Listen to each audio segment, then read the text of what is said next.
wáyé election mi ó tún wáyé ọ̀pọ̀ election ni ó tún padà wáyé nípínlẹ̀ Ọ̀ṣun náà lélẹ̀ tó túmọ̀ sí wípé ìwọ̀nba ni kíyàn ó kó gbóná mọ́ láìkí sọ́kà gbogbo àwọn olóṣèlú yàtọ̀ sáwa tá ń díje gbogbo àwa alátìlẹ́yìn wọn àwa alátẹ̀lé wọn ẹjá take it easy irrespective of result tó máa jáde lọ́la tàbí bí ìdìbò bá ṣe lọ nǹkan ọkàn tèmi ò fẹ́ gbọ́ òun náà ni pé ẹnikẹ́ni ní ìpalára I don't want to tèmi ò tiẹ̀ ní interest nínú ẹ̀ nìyẹn because ẹ̀mí ẹnì kankan kò wọ́ ti ìdìbò ẹnìkan ni ó wọlé bí èèyàn mẹ́wàá dìbò bí èèyàn mẹ́wàá gbàpò tí ìbò èèyàn kan ni ó wọlé ẹni tó wọlé yẹn kọ́ ni winner gbogbo ọ̀nà jọ win gbogbo ọ̀nà jọ lose torí pé details kékeré ló máa determine election gbà mí so now bí mo ṣe ń bọ̀ lánàá láti ìpínlẹ̀ Ọ̀ṣun wá sí ìpínlẹ̀ Ondo ni mò ń pàdé àwọn mọ́tò ọlọ́pàá mo pàdé mọ́tò gọ́vnọ̀ kan náà tí mo dẹ̀ mọ̀ pé ìpínlẹ̀ Ọ̀ṣun ló ń lọ mọ́tò tán fi káwọn ọlọ́pàá tí mi ò bá ṣe mistake tí mi ò dẹ̀ dánu mọ́ ọmọ yín tí ìgbọ́ràn ẹ bá sọ̀rọ̀ o ọmọ yín tí ìgbọ́ràn ẹ advice ẹ ọmọ yín tí ìgbọ́ràn ẹ kì í nílọ̀ ẹ fi wé mọ́ wọn létí so kíkálukú ó jókòó sí kíkálukú ó jókòó jẹ́ ẹ lọ síbi tẹ́tí fẹ́ dìbò wọ́ọ́rọ́wọ́ kẹ́ ẹ dìbò kẹ́ ẹ dẹ̀ kú ń bẹ̀ àkàndọ̀ra kòǹkò like I said lánàá tí mo ń bọ̀ ni mo rí àwọn mọ́tò ọlọ́pàá tó ń tẹ̀léra wọn tí n bá dánu sẹ́ẹ̀.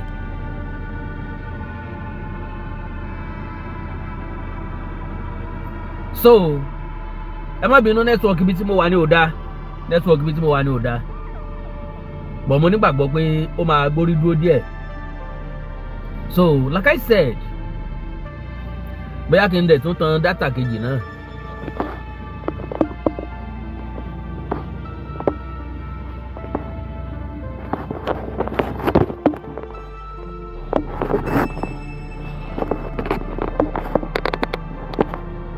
So now because láti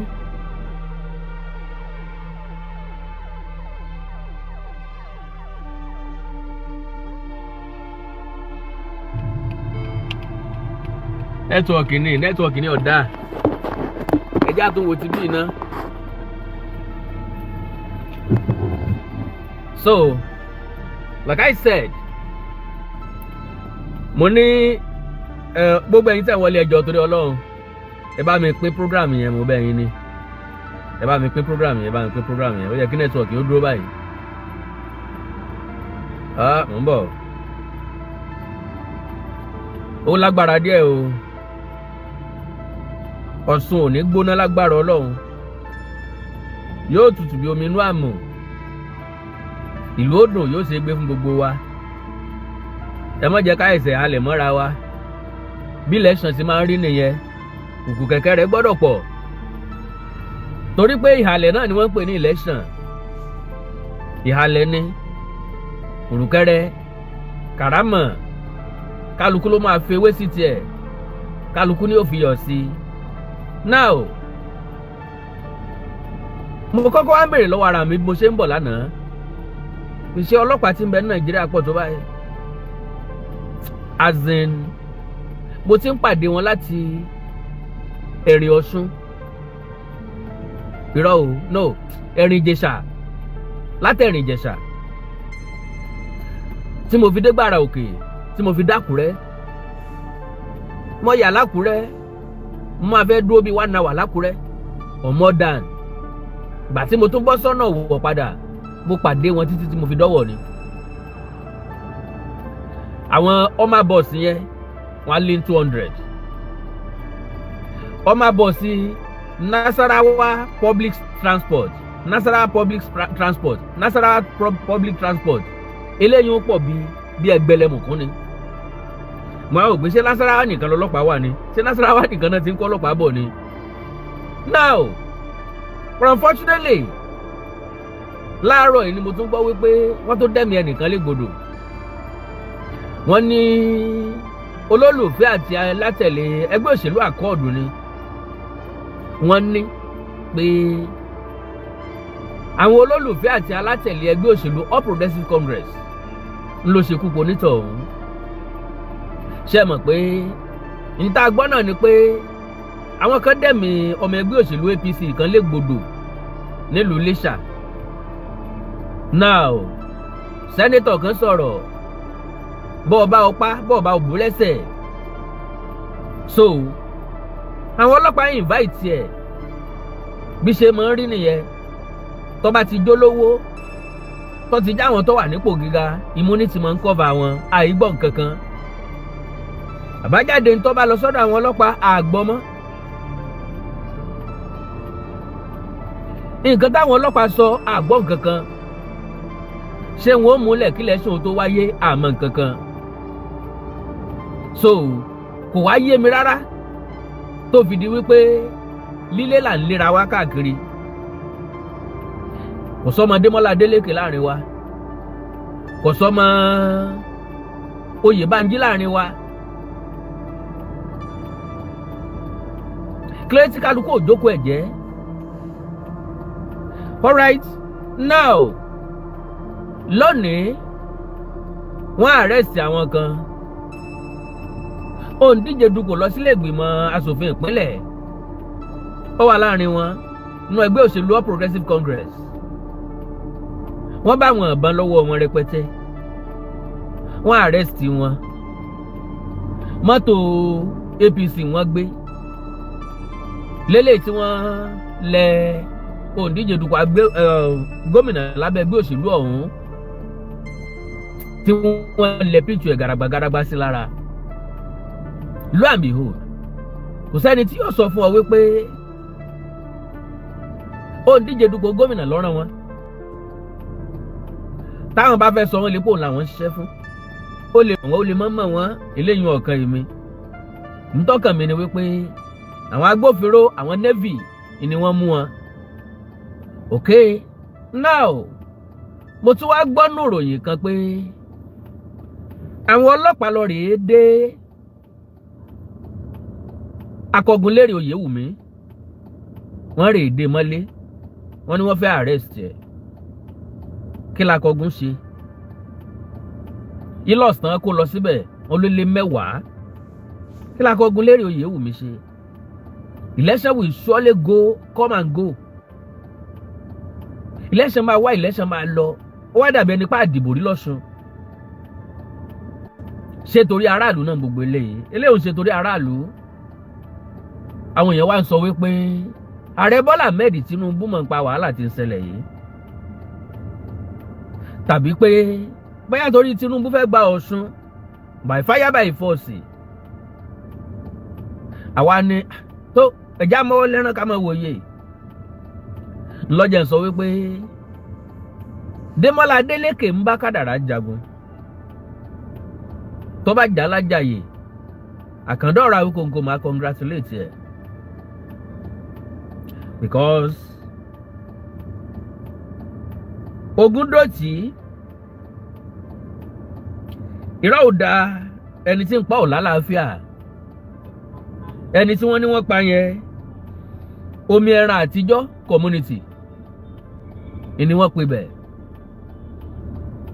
Takọ̀gúnlérè Oyèwùmí òun bẹ́ẹ̀. Now eléyìí tó tún wá fọ́ ní mbẹ̀ ó ní ti àwọn ẹgbẹ́ tí wọ́n ní wọ́n withdraw support wọn fún Démọ́lá Adeleke. Wọ́n kéde àtìlẹ́yìn wọn fún ṣebí ọdún Oyèbánjí ni à ń bọ̀. Ìròyìn tá a gbọ́ ni pé àwọn ọmọ ẹgbẹ́ òṣèlú Accord wọ́n ti withdraw support wọn fún Demola Adeleke. Mo wá láwọn yẹn call accord náà ní fashion because nígbà tẹ́gbẹ́ accord fa Demola Adeleke kalẹ̀ àwọn kan náà jáde wọ́n lákọọdù làwọn wọ́n láwọn endorse Demola Adeleke àwọn ní governor aspirant tàwọn. Àwa ti mọ̀ wípé àwọn tí wọ́n jáde lákọọdù APC ni wọ́n. Èmi Àkàndá ọ̀rọ̀ àwọn nǹkan lè sọ categorically bẹ́ẹ̀ pé àwọn fashion kejì tó jáde wọ́n gbọ́n wọn kẹ́sẹ́ pé ẹ lọ jáde ni ẹ̀yin ẹ wá sọ́dọ̀ wa àwọn fún yín lẹ́tọ̀ọ́ torí pé tí báàgì owó bá ti exchange ọwọ́ ọ̀rọ̀kọ́rọ̀ a máa jáde lẹ́nu. So now gbogbo package tán fún wa lójú kámẹ́rà àwọn ẹgbẹ́ accord wọ́n ti kúrò ńbẹ̀ wọ́n fún ní fìlà ńbẹ̀ ó tún fìlà orí ẹ̀ ó sọ fìlà Adeleke nù ó sọ fìlà accord nù. Wọ́n láwọn kéde àtìlẹ́yìn wọn fún à ń bọ̀. Àkàndá ọ̀rọ̀ àwọn kòǹkò sọ wípé à ń bọ̀ ò lè wọlé tàbí kò ní wọlé. Ṣùgbọ́n akọ́ọ̀dù kan sọ pé àwọn ò ti Demola Adeleke lẹ́yìn kò stop Demola Adeleke láti wọlé election lọ́sùn. Ẹ gbádùn mi dáadáa kò stop Demola Adeleke ìbànújẹ́ nìkan ò túlù. Ẹnìkan àbẹ́yàn méjì àbẹ́yàn mẹ́ta àbẹ́yàn mẹ́wàá àbógún èèyàn tí wọ́n lọ pín ẹ̀tọ́ wọn nínú ẹgbẹ́ òṣèlú kan kò dí àwọn tó kù lọ́wọ́ kò dìlú lọ́wọ́. Òye tó yé mi ni pé APC lérò lẹ́yìn àkọọ̀dù lérò lẹ́yìn òye tó yé mi dáadáa nìyẹn. Òye tó yé mi ni wípé wọ́n ti ń kó ìpayà sáwọn ẹgbẹ́ òṣèlú kan láyà pẹ̀lú gbogbo àwọn ìṣẹ̀lẹ̀ tí ń ṣẹlẹ̀ yìí. Ntẹ́mi wá fẹ́ sọ fún yín I am safe God bless you sir God bless you ma. Ntẹ́mi wá fẹ́ sọ fún gbogbo ọmọ ìpínlẹ̀ Ọ̀ṣun lónìí ó ní wípé kò sí nǹkan kan tí ó ṣe nìkankan o. Go out there tomorrow morning lágbára Ọlọ́run mo máa dé ìpínlẹ̀ Ọ̀ṣun kí election tó bẹ̀rẹ̀ and I will surely vote trust me màá dé ìpínlẹ̀ Ọ̀ṣun lọ́la kí election tó bẹ̀rẹ̀ pẹ̀lú ògo Ọlọ́run kọ́lọ́mọjà rí ntaàrò kọ́mọ bá nǹkan tá à ń rò jẹ́ àjọ dìbò ni ṣùgbọ́n mo láǹfààní àti sọ fún ọ pé jáde láàárọ̀ ọ̀la ẹ̀tọ́ rẹ ni láti dìbò. Ẹnìkan kò lè dápayà sí ọ lára. Lo and behold àwọn ọlọ́pàá tí wọ́n wà nílùú àwọn sọ́jà tí wọ́n bẹ́ẹ̀ lù wọn ò sí nípínlẹ̀ Ọ̀ṣun fún ẹnìkan tàbí ẹgbẹ́ òṣèlú kan. Get that to your skull, get that to your sense. Mọ́kàn kúrò nínú ìhàlẹ̀ wípé àwa la ní federal kíní kankan Tinubu fẹ́ gba Ọ̀ṣun tìpátìkúkù ìrèsì ẹ̀ kúrò ní máìdí ẹ̀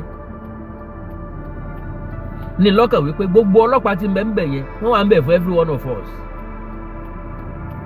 Kí ló máa wọn ọlọ́pàá rẹpẹtẹ wá sí ìpínlẹ̀ Ọ̀ṣun nígbà tó di pé wọ́n bẹ̀rẹ̀ sí ní para wọn yára ń díà.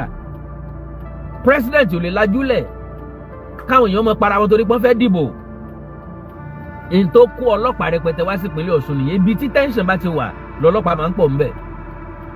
So kẹ́nìkan kan máa pínròyìn ẹlẹ́jẹ̀ kan káàkiri pé ẹ mọ́ lọ mọ́ dìbò mọ́ ṣe gbá mọ́ ṣàwo tó bá jẹ́ kán fi nǹkan sí ọ́ tó bá lè lọ ẹ jáde. Nǹkan fẹ́ kó ṣẹlẹ̀ náà ni pé kẹ́ ẹ tìdí mọ́lé. Tọ́ ọ bá sí ń bẹ̀ mọ́ béèrè pé bóun náà ṣe pin o. Ẹ̀tọ́ rẹ jáde láti rí ìdìbò dì í fún ẹni tó wù ọ́ lọ́kàn. Ẹni tí ń bẹ lẹ́mìí rẹ̀ tó wù ọ́ gangan tó nígbàgbọ́ nínú ẹ̀ yẹn wípé yóò ṣe ìlú láǹfààní ń pé ìlú máa gẹ̀ẹ́nì lára ẹ̀ òun náà ni kò dìbò ẹ fún. I am not a fan of anyone. Mi ì ṣe fan Adeleke mi ì ṣe fan à ń bọ̀ mi ì kórìíra Adeleke mi ì kórìíra ń bọ̀. Mo nígbàgbọ́ nínú Adeleke mo nígbàgbọ́ nínú à ń bọ̀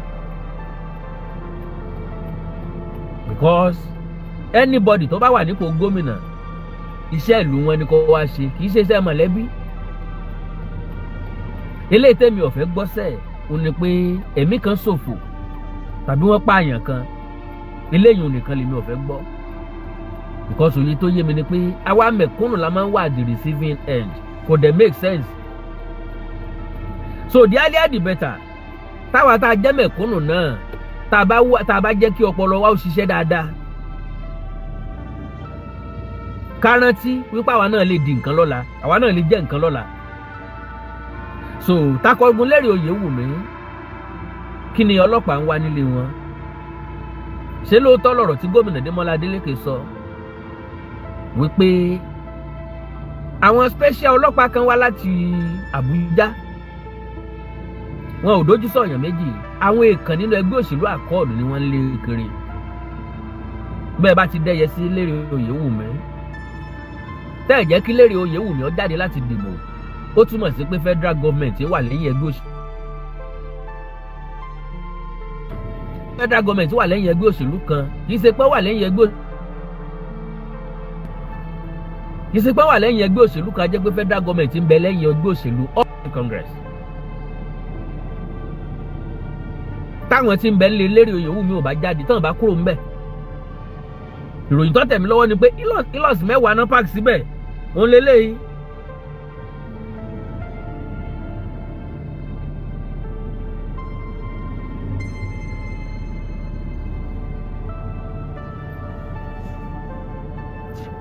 Oh, mi kíìpù ní ìsìn yẹn ṣá so ìròyìn tó tẹ̀ mí lọ́wọ́ láàárọ̀ yìí ò ní wípé ilọ̀sì 10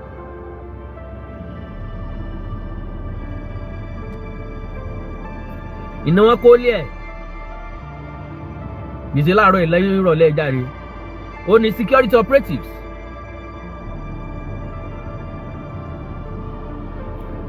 reportedly laid siege to the Osun State residence of the state Senate Deputy Minority Leader Akogbuleri Kamorudeen Oyewumi in a midnight operation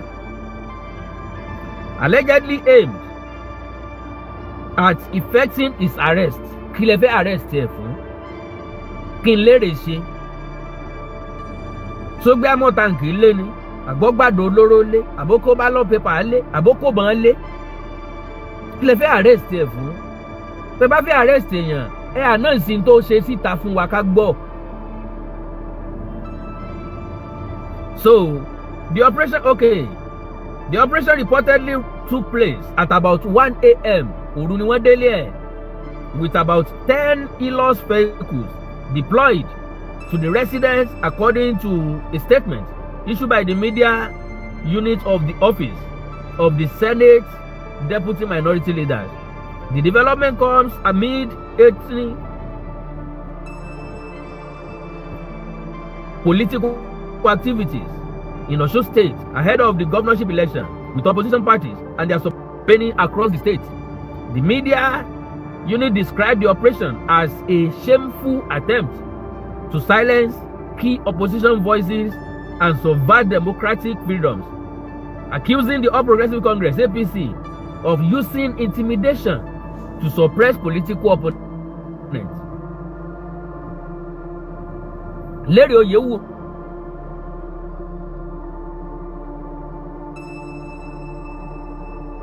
ọmọ ìlú kan náà jọ ni wọ́n ìkiri jọ kí ló dé said, and I quote, the All Progressive Congress (APC) has once again demonstrated its growing desperation through a shameful attempt to silence key opposition voices and subvert democratic freedom. According to the statement, Oyewumi's residence was laid under siege by security operatives wielding a heavy deployment of about 10 Ilos vehicles in a blatant bid to effect an arrest. So can you imagine if this raid was indeed a legitimate operation?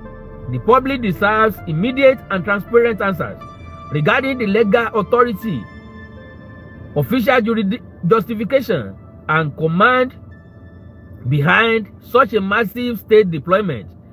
So now, the office also warned against what he described as the weaponization of security agencies for political purposes, arguing that such actions could undermine democratic freedoms and the right of opposition politicians. Níbo la wá ń lọ nípínlẹ̀ Ọ̀ṣun? Níbo la ń lọ nípínlẹ̀ Ọ̀ṣun? Níbo la ń lọ lórílẹ̀‐èdè Nàìjíríà? Ṣé dandan ni ká gbé òṣèlú kan gbàbì kan ni? Ẹ fa àwọn èèyàn lè jẹ́ kán decide fúnra wọn. Gbogbo ala tójú bọ́ ẹni tó lé ní 18 tó bá ti pé 18 ó ti ní ẹ̀tọ́ láti ṣe nǹkan tó wà lọ́kàn tó wù lọ́kàn rẹ̀. Sáwọn èèyàn ó ṣe against will wọn. Èmi Àkàndá Ọ̀rọ̀ Awikonko n tó lè mú mi against my will.